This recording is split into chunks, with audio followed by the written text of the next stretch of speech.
लेकिन झूठे आशुतोष जो है, जो चुनाव में गुप्ताजी बन जाते हैं, बाद में जाति विलय कर देते हैं, ऐसे झूठ बोलते हैं। एक फर्जीवाड़ा जो है आशुतोष जी करते रहे, अभी कर रहे थे कि मंडल आयुक्त की सिफारिशों का विरोध कर रहे थे, तो आपके चैनल पर लोग झूठ बोलते हैं और बार-बार झूठ बोलते हैं, और ऐसे झूठे लोगों को जो है पता नहीं क्यों समझ से बाहर है। देखिए रमणा, ये सवाल राहुल गांधी के अपमान का है ही नहीं। जो श्रीमान राहुल गांधी जी पूछते हैं बजट में किस जाति के कितने लोग थे, पूछते हैं ना वो, सेना में किस जाति के कितने अधिकारी पूछते हैं ना वो बारंबार पूछते हैं पत्रकारों से, संपादकों से कि आपके संपादकीय मंडल में कितने संपादक, कितने मालिक किस जाति के हैं, ये पूछते कि नहीं पूछते रोमाना जी? आज की तारीख में किनके मुंह में पेशाब किया जाता है, किनको मूंछ रखने पर जिनका मुंह काला किया जाता है, किनके घोड़ी रखने पर जिनके बाल को मोड़ दिया जाता है, ये बात वो तबका समझ ही नहीं सकता जो 2-2.5 हजार साल से लगातार पिछड़ों और दलितों के साथ अन्याय करता रहा। अरे इतना ही अगर विभाजित हो रहा है तो इस पैनल में बैठे हुए 7 लोग आज ऐलान कर दें कि कल से हम अपने सरनेम का इस्तेमाल नहीं करेंगे। दोस्तों नमस्कार, स्वागत है आप सभी का। आप देख रहे हैं एसके डिबेट। विपक्ष द्वारा सड़क से लेकर संसद तक चीख चीख कर कहा जा रहा है कि हम जातिगत जनगणना करा कर रहेंगे, लेकिन जब मुद्दा राहुल गांधी की जाति पर आया तो कांग्रेस से लेकर अखिलेश यादव सब के सब आग बबूला हो गए। दरअसल बजट सत्र पर चर्चा के दौरान बीजेपी सांसद अनुराग ठाकुर ने कहा, ओबीसी की बात, जनगणना की बात बहुत की जाती है।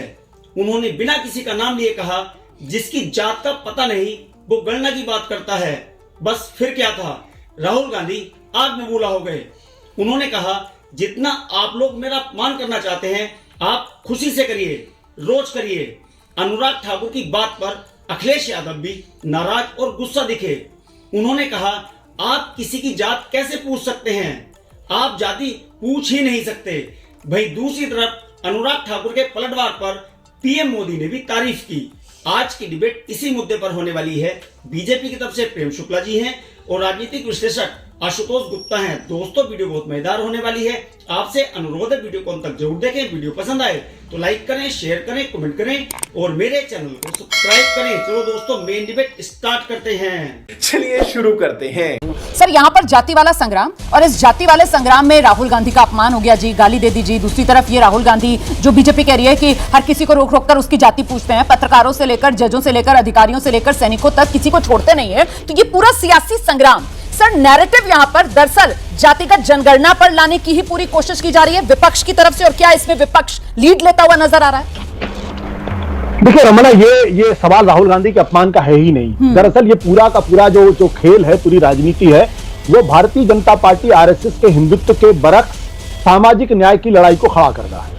और अगर आप अतीत में जाएंगे तो जब लालकृष्ण आडवाणी का रथ यात्रा निकली थी तो वो मंडल कमीशन के लागू होने के विरोध में निकली, और जब मंडल और अयोध्या की राजनीति एक दूसरे के सामने हुई तो उसमें पूरी दुनिया ने देखा कि कैसे भारतीय जनता पार्टी को नुकसान पहुंचा। उसी उत्तर प्रदेश के अंदर, बिहार के अंदर वो लगभग हाशिए पर पहुंच गई। आज उसी राजनीति को, जिसको भारतीय जनता पार्टी ने 2014 के बाद सामाजिक न्याय की लड़ाई को काफी हद तक अपने यहाँ एप्रोप्रिएट करने की कोशिश की, जिसकी वजह से पिछड़ों में भी इनका अधिकार बढ़ा, दलितों में भी इनका अधिकार बढ़ा। अब ये बात समाजवादी पार्टी को भी समझ में आ रही है, ये बात आरजेडी को भी समझ में आ रही है, ये बात कांग्रेस पार्टी को भी समझ में आ रही है कि अगर भारतीय जनता पार्टी के धार को ब्लंट करना है तो सामाजिक न्याय की लड़ाई को आगे बढ़ाना पड़ेगा। अच्छा यही कारण है, अगर आप कांग्रेस पार्टी का मैनिफेस्टो देखिए, वो कह रहे हैं कि 50% से ज्यादा की सीलिंग हटाएंगे, हम पिछड़ों दलितों की जो आरक्षण है प्राइवेट सेक्टर में भी लेके जाएंगे। ये क्यों है? तो इसलिए भारतीय जनता पार्टी और जो अखिलेश यादव बोल रहे हैं या फिर राहुल गांधी बोल रहे हैं, वो लगातार अपनी बातों को रीइंफोर्स कर रहे हैं, दलितों और पिछड़ों को संदेश दे रहे हैं कि आपकी लड़ाई हम लड़ रहे हैं, बीजेपी नहीं लड़ रही। प्रेम शुक्ला जी मुझे बताइए कि जाति पूछ रहे थे या फिर जिसकी जाति का पता नहीं वो गणना की बात करता है, जाति के नाम पर गाली दे रहे थे, कर क्या रहे थे? अनुराग जी ने तो किसी का नाम लिया नहीं, संसद में उन्होंने स्पष्टता से कहा मैंने किसी का नाम नहीं लिया। तो किसी का नाम न लेते ही राहुल गांधी क्यों खड़े हो गए? उनको क्यों लगा कि उनको गाली दी जा रही है? इसका क्या कारण है? और श्रीमान राहुल गांधी जी जाति जनगणना की बातें करते हैं, जो श्रीमान राहुल गांधी जी पूछते हैं बजट में किस जाति के कितने लोग थे, पूछते हैं ना वो, सेना में किस जाति के कितने अधिकारी पूछते हैं ना वो बारंबार पूछते हैं पत्रकारों से, संपादकों से कि आपके संपादकीय मंडल में कितने संपादक, कितने मालिक किस जाति के हैं, ये पूछते कि नहीं पूछते रोमाना जी? ये तो आपने भी वीडियो देखा होगा बारंबार। तो उनको जो है अगर किसी ने पूछ लिया, मान लीजिए पूछ लिया कि आपकी जाति क्या है, तो आपत्ति क्या है? गाली कैसे हो गई है? अनुराग ठाकुर ने कहा जिसकी जाति का पता नहीं, किसी का नाम लिया नहीं, तो किसको बुरा लगा? वो संसद में किसका नाम लिया उन्होंने? ठीक है, आप मुझे बता दीजिए क्लिप निकाल के किसका नाम लिया। देख रहे हैं सर, किसी का नाम नहीं लिया।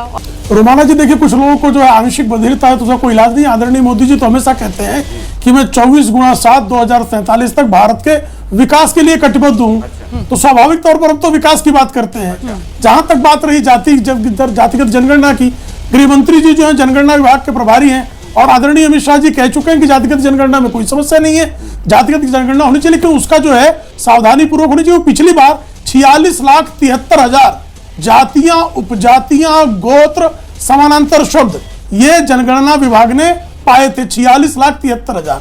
अब उस 46,73,000 में से जो है राहुल गांधी जी का क्या जाति है, ये अभय दुबे जी बता रहे हैं कि जब फॉर्म भराया जाएगा तभी बताएंगे। कुछ देर पहले बताया कि फलानी मंडी वाले से पूछ लो, ढमाके जो है वो भारवाहक से पूछ लो। अरे भाई, राहुल गांधी जी पत्रकारों से पूछते तुम्हारी जाति क्या है, तो उनसे किसी ने अगर मान लीजिए पूछ ले अभय दुबे जी से, भाई राहुल गांधी की जाति क्या है, तो आप जैसे राकेश शुक्ला जी ने कहा छाती ठोक कर कहिए फला जाति के हैं, तो इसमें प्रॉब्लम क्या है? 46 लाख में से कोई ना कोई जाति तो राहुल गांधी जी की होगी, कोई ना कोई गोत्र उपनाम उनका होगा। इसमें समस्या क्या है, जटिलता क्या है, अपमानजनक क्या है? बात तो सही है। जाति समाज की सच्चाई है आशुतोष जी, इस बात को भले ही जातीय गोलबंदी ना कहकर आप सोशल इंजीनियरिंग कह दीजिए, उसके जरिए तो की जाती है। तो ऐसे में क्या लगता है आपको, जातिगत जनगणना इसका समय आ गया है देश में, ये होकर रहेगा? रोमाना जी, ये किताब जिन्होंने लिखी एनाहिलेशन ऑफ कास्ट, उनका नाम था B.R. अम्बेडकर। जाति का दंश क्या होता है ये वही जानते हैं।